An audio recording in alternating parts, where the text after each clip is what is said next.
they run it. Snap. The kick is no good. Throws. Johnson's there. It is touchdown. Touchdown. Calvin Johnson. Trying to stretch to the edge. What a hurdle by Johnson. Highlight reel touchdown. He might score. Taylor, touchdown. 48 yards. Don't sleep on those legs. Oh, he faked the slide. Sauce time. Pickett. And Leary's going to take a shot. Has a receiver. It is caught. On the third Saturday of college football, many ACC teams rode the struggle bus. But there were some bright spots in league play. Let's see how the teams did.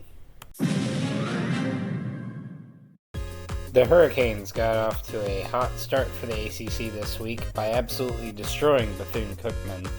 Tyler Van Dyke had 2 passing touchdowns and only had 4 incompletions with a 95.4 quarterback rating.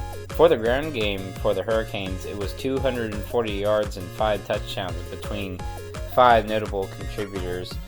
Donald Chaney Jr. had the most yards with 73 and a touchdown. And really, the defense looked good. Miami still looks like a solid team that could make some noise. I still think they have a good chance of beating Florida State. If Tyler Van Dyke has the same performance that he has had these past few weeks, they're going to be a dangerous team, and I would not be surprised if the Miami-Florida State game was a top 15 or top 10 matchup. I think Miami is that good this year, and I am impressed. In another painful episode of the saga of Virginia football, they suffered a pretty bad defeat to the Maryland Terrapins on the road. Colin Drea had 1 touchdown and 3 interceptions, and really that's what killed the Cavaliers in the second half, because this game was pretty close throughout the first 2 quarters, and then Maryland turned it on with a strong second half performance. Really, you've got to look at the first half for Virginia as the positive. They still might be able to pull off a win against somebody, not sure who it will be, but there's definitely enough talent on this team to win a game against a conference opponent, but you've got to put together a complete game. You can't dismantle like you did in the second half. The Seminoles decided to let BC hang around in this game, as it was much closer than it needed to be, 31-29. I do understand that Jordan Travis got hurt in this game, but still, the talent level between the Eagles and the Seminoles should be enough that you should have run away with this game pretty easily. That granted, though, everyone has their bad day. Great teams have close games with much inferior opponents. For example, the Joe Burrow LSU team that won the national title beat Auburn by 3 points. So it's not the worst thing in the world. You were on the road, and this was the red bandana game for Boston College. So there is a little bit of grace, but what in the world happened to Keon Coleman in this game? He only had 1 carry rushing and had no receptions. I mean, he is so much bigger in your offense these past few weeks. Where did he go? In the ultimate struggle win this week, Wake Forest had to overcome a 17-point deficit at halftime to beat Old Dominion. Mitch Griffiths did not look great. He threw 2 interceptions, had a 19.9 quarterback rating, but he did throw 3 touchdowns in the comeback. But this is just a peculiar game. I mean, Old Dominion was really taken care of by Virginia Tech when they played in week 1. And Old Dominion doesn't seem like the team that should be upsetting Power 5 opponents this year like they have been in the past. And I really thought that Dave Clawson would have the Demon Deacons better prepared for this game. The reason he's hailed as such a good coach for them is because these type of games Wake would normally lose, and since Clausen's been there with his scheme and his defense, he's really had them locked down on these games. But this is just a disaster avoided for the Demon Deacons. In a good bounce-back week from their loss against Notre Dame, NC State came out and handled business against VMI. They really left the game in no doubt as they beat the Keydets 45-7. Brennan Armstrong was very efficient. He only missed 5 passes and had a 82.2 quarterback rating with a touchdown. The receivers were a lot better. They didn't have as many drops, and there were 8 different receivers that had at least 2 receptions throughout the game, with Kevin Concepcion leading the team with 7 receptions. They also had a 64-yard completion, which is good because they need to get the downfield passing game going if they want to have a electric offense for the Wolfpack. A big thing that I noticed when they played Notre Dame was that the safeties were playing up, and Notre Dame was just stacking the box against the run, which is why you need that downfield passing. Delbert Mims is the red zone back, though, clearly with 2 touchdowns.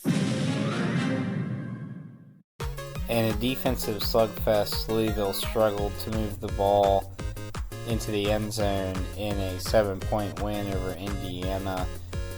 Jack Plummer again had an interception. He did have a touchdown, and he only threw the ball 23 times, completing 13 of those passes. But it was mainly defense and a lot of turnovers for both sides. Indiana had 2 fumbles and an interception of their own thrown. And really, I just have massive question marks about this Louisville team. They haven't had a true road game yet. They have a home game against Boston College next week, which I think will be a win for them. And then they have to go on the road to NC State in their first actual road game. And I think right now the Cardinals are the least impressive 3-0 team that is in the ACC, because their wins, other than the Murray State game, are not that impressive. I mean, yeah, it was an impressive comeback against Georgia Tech, but the fact that you were even down to Georgia Tech and only beating Indiana by 7 is not impressive in the slightest. Duke took care of business against the Northwestern Wildcats as the Blue Devils got it done on the ground to beat them 38-14. Riley Leonard had 2 rushing touchdowns and 97 yards on the ground, 219 yards passing, threw the ball 20 times, only completing 15 passes, and didn't have any touchdowns and didn't have any interceptions. So the story seems to be efficient passing, but mainly getting it done on the ground. And it seems to be working for Duke as they move on undefeated, and their defense looks just as good as it did against Clemson. They might be ready for a team like Notre Dame, or at least it'll be interesting to see how they stack up to Notre Dame in a couple of weeks at home, which that game is already sold out, and it's going to be an electric crowd in Wallace Wade. I'm very curious to see how they do. In a game that featured a lot of turnovers, Drake May struggled against the Golden Gophers defense as North Carolina got a 31-13 lead. And it's part of their new offensive coordinator, I think, with how underwhelming his performances have been so far. He already has as many multiple interception games at this point of the year than he did last year, which is 2. And I think it's because he's just off page with some of his receivers. If you look back at this game, there's one interception particularly where there was no one in the area for UNC, and he just threw it right to the defender. And it really makes you wonder what's going on with this offense. But yeah, this game was a lot closer early on than it needed to be, and UNC just pulled away near the end. But not the most impressive win. when you actually look into it, but on the score sheet, it looks pretty good, and it is an important win against the Big Ten. In one of the more unimpressive performances this week, Virginia Tech got absolutely destroyed by Rutgers as the Scarlet Knights were able to stop the ground game for the Hokies, and the Hokies tried to rely on the passing game to get them back in the game, which didn't work. Rutgers just looks really impressive too with their offense and their running game, particularly.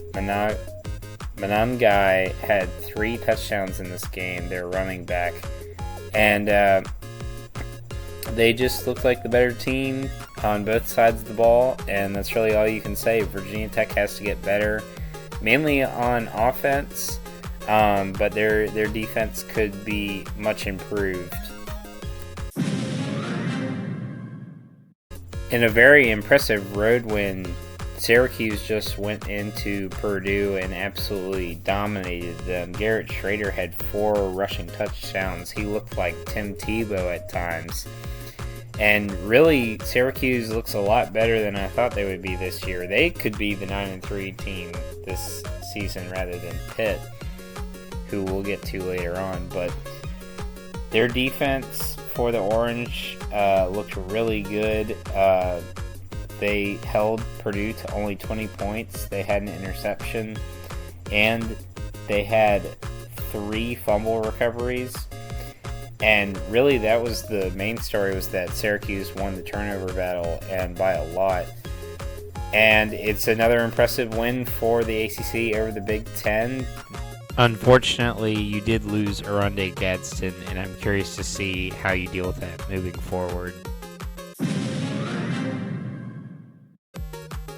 In a stunning turn of events, the Georgia Tech defense was the big problem in this game, as they look uninterested to try and pull off the upset in Oxford, Mississippi. The offense, although it took them a while to get going, did actually have Georgia Tech in a position to win this game, as they got to 24-17 at one point. But in the second half, the defense for the Yellow Jackets couldn't make the stop to get them the ball back, only down 1 score, and really that was the turning point for the Jackets in trying to cover the spread, or at least have some sort of genuine moral victory for this game. Haynes King is pretty impressive. I mean, he's got 9 touchdown passes this year, which is in the top 10 for quarterbacks so far, and he's almost got 1,000 yards passing, so Georgia Tech has their quarterback. They just need to put a team around him now, and I think it'll only be a matter of time. This definitely is an improved program. In this year's installment of the Backyard Brawl, Pitt looks absolutely terrible as they get destroyed by West Virginia. Yeah, it was only 17-6, but really, Pitt could get nothing going. Phil Jurkovec looked terrible with 8 completions and 3 interceptions for a 10.3 quarterback rating. One of the worst performances I've ever seen someone in the Power 5 display. And in a rivalry game, it's absolutely abysmal. You've got to do more than that. And running, they could barely run the ball. Their leading rusher had 49 yards. And they just turned the ball over like crazy. They couldn't get anything going offensively. West Virginia, yeah, again, they only scored 17 points, but they absolutely dominated this game. They could do just about anything. They had a 102-yard rusher with a touchdown. And really, if you watched this game, you knew that West Virginia was winning the whole time because of how well they were playing defensively and how they were able to just shut Phil Jurkovec down.